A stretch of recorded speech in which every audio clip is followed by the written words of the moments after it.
Hey, Jen here. How are you? Thursday afternoon. Thursday. What is it? Nearly 2 o'clock or so. I'm actually just about to get ready to go and have an afternoon nap, would you believe? Because for the next 3 nights, I'm attending a virtual online social media super summit, which I'm really excited about. It's not just learning about using social media for running a business from home. It's also a lot about personal development and having some breakthroughs, or where you're having problems in your own blocks of things that are holding you back from being able to grow or grow your business. It really helps with identifying those. So I'm looking forward to it. However, it's hosted in the USA. So here in Australia, that means it starts at 2 a.m. and goes till around 11 a.m. the next morning. So I haven't pulled an all-nighter for a very, very long time, and certainly not without drinking and playing pool games and things like that. So it's going to be a bit of a challenge for me to sort of sit in one spot. I think I know there's going to be a bit of getting up and stretching and everything, but I can do this, and I really want to do this. So I did spend a bit of time thinking, oh, don't think I can do this. I don't know how to do this. I can't stay awake all night. So instead of that, I'm like, the whole point of this is to experience growth mindset. So, and that's not growth mindset, right? So it's like, okay, I can do this. It's only 3 nights of my life. I can plan my snacks. I can plan some sleeping in between. I can plan how much water I'm going to drink, and I can plan the amount of caffeine I'm going to access, because I certainly will use a couple of energy drinks just to keep my mind alert. So I can be successful, and it's all about how I think in here. Anyway, I also wanted to discuss if you're considering your own business from home. So I actually first started a home business nearly 20 years ago, selling goods on eBay. I started with selling secondhand goods, and that helped me raise enough money to then look into an area that I was interested in, and then buying new product and retailing on eBay. And I was successful for quite some time. And I have learnt a lot from that, in so much as not keeping all your eggs in one basket, and getting agreements in writing. That would really help, especially when it comes to having suppliers and having agreements, because I did have a verbal agreement with a supplier, and no sooner had I done that, and a couple of months later they were starting to list their products online again, when the agreement was that I would have the exclusivity. So big learning curve, but I really loved it. I really love being in business for myself, because I get to be my own boss. I get to make my own decisions. I'm only accountable to myself. And the work and the reward, comes to me without what I put in, I get out, kind of thing. And I find in the workforce, what you get put in is often goes unrecognised. Not that you should do everything for a reward, but it's just freaking nice sometimes that if you go and put that extra effort into something, or go out of your way to do things that aren't even part of your role, and it's not even recognised, or even you don't even get a thanks for it, or if you actually come up with recommendations and get poo-pooed for it, and then a year later down the track someone comes up with that recommendation and gets the credit for it. It's just like so demoralizing. So that's why I love that counterbalance, I guess, of having my own business. I have my own accountability. Now, with the reason I've chosen network marketing, look, I've dabbled in it a few times, right? I've been exposed to network marketing since I was a baby, literally. Our neighbours across the road were some of the top sellers of Nutrimetics at the time, so naturally my mum and dad made friends with them, and we started using the products. And I've used those products my whole life for skincare and a bit of cleaning. What else? Sometimes makeup, which I rarely ever wear, so that doesn't matter. But certainly my skincare I've used my whole life has been a network marketing company's product, or a direct sales. They're pretty much the same thing. So I've always been exposed to them, and the thing I've always liked the most about them is the products are always on point. They're always really good quality products. So some people have a bit of a funny thing about, oh, I don't want to make money from my friends, or I don't want to hassle people, or stuff like that. But the fact is, you're only buying if you're looking for something. And if you're not looking for something in particular, not buying, there's buyers everywhere. So buyers require sellers. So to have funny kind of things around people selling and that, it's just, I've had to overcome it myself too. I don't want to sell to my friends. I've come to learn that I'm not selling to anybody anymore. What I'm doing is providing solutions. I'm providing a service. And if they don't need those solutions or they don't need that service from me, then that's okay. I'm not freaking selling anything if they don't need it, all right? Anyway, basically network marketing is just another distribution model, and it's no different to Coles or Bunnings. Really, they're a distribution model too, and no one has a problem buying from them when they need things. So it's just a distribution model that relies on independent people to distribute a product, and really it's the most affordable way for the average person to start their own business from home. I don't need to have any stock here. I have a range of and the company I'm in now, say, has 100 different products. I don't have to stock them here. When I had my online retail business, and I've still got stock sitting here, I had $5,000 to $10,000 worth of stock at any time sitting in my cupboard. Right now I have access to millions of dollars worth of stock that someone else is holding for me that I haven't had to pay for unless I actually, sell it to somebody. It's just beautiful. I don't have to have that. The other thing I don't have to do is product research, product development, what have I got? Product testing, product manufacturing, product packaging, product logistics, and everything involved in creating a range of, say, 100 different products in the health industry.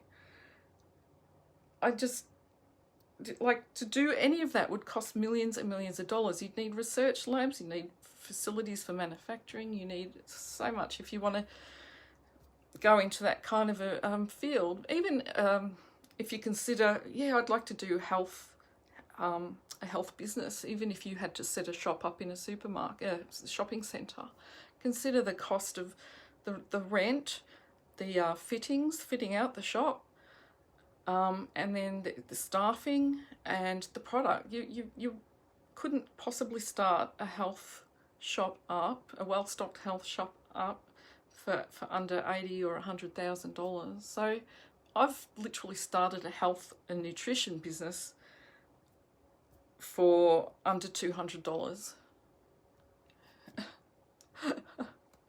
Okay, so I guess if you want to consider your own business and you don't want to do your own products, or you don't want to stock products from, say, wholesalers so you can retail them, and you think, well, maybe network marketing is something I can look at, I guess first you need to consider where your interests lay. So the reason I chose nutrition was mostly because I went into this just wanting the products and wanting to have a transformation. I wasn't happy. I was overweight. I was so tired. I was so stressed. I was so snappy all the time. I couldn't, you know what I really hated was trying to bend over to put my shoes on or put my socks on, and my stomach got in my freaking way. My stomach just bulged out so much I couldn't bend over. It's just like, how demoralizing can you get? So I finally decided to try products that I saw friends using to a lot of, with success. And that's the only reason I developed that interest in the health and nutrition business, because I found something that worked for me that makes me feel good. And it's like, fuck, everyone should try this. Just everyone should feel like this. This is how you're supposed to feel. So from that, it's just developed a new kind of interest and passion around human health and nutrition for me, and I just love doing it. I love helping people get that same kind of breakthrough that I had with, wow, this is how we're supposed to feel. I don't even remember feeling like this before, maybe when I was a tiny little kid, but I certainly, blew my mind. So that's why I'm in what I'm doing, but you might have different interests, and that's okay. So there's companies that you can get on Google and say top 50 network marketing companies and find out what they all do. Quite a lot of them are health and nutrition. Quite a lot of them are cosmetics. quite a lot of skincare. There's some that do travel. There's some that help people find, like travel ones are helping people find the best deals in travel, which might be a bit of a slowdown at the moment. There's insurance, there's finance, there's supplements, weight loss, there's hemp and CBD products, there's hair products, there's low tox living products, and nail polishes and gels. So some companies might have a range of 100 different things, and some places might specialize, say, in just one thing like water filtration, but you might have a range of different filters you can market to people. So really, you just got to think, what really would interest me if I could open a shop right now? What is it that I would like to sell? And that might give you a bit of a what's your interest as well. That might give you a bit of a guideline. So once you've sort of decided on that, what you do is do a bit of research on the companies that are in that field. And the 3 things I like to look for in a company that I would, choose to partner in would be, firstly, their values, their mission statement, their vision statement, some of their philanthropic kind of projects that they've got. If you're really if you're passionate about stopping child sex slavery, you might find a company that's their number one thing that they donate to or facilitate or something, or something else that might, like the nutrition company I'm with actually helps feed kids and helps with malnutrition in first and third world countries. Some of them might be more around greening the world, might be into planting trees and stuff. That might be their mission, and you might just think, oh, I really like that the products they sell, because that appeals to me, and I really like what they do and what they focus on philanthropically. I can't say that. I hope that's right. So that's the values is one. Number 2 is the compensation plan. Who gets paid and how it gets paid, and does your whole team get paid? Things like that to look into.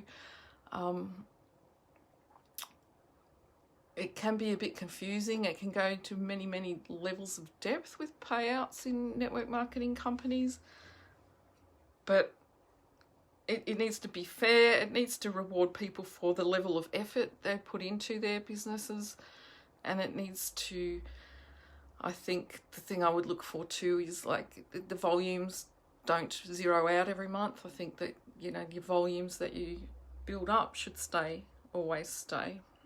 And number 3, how long have they been around for?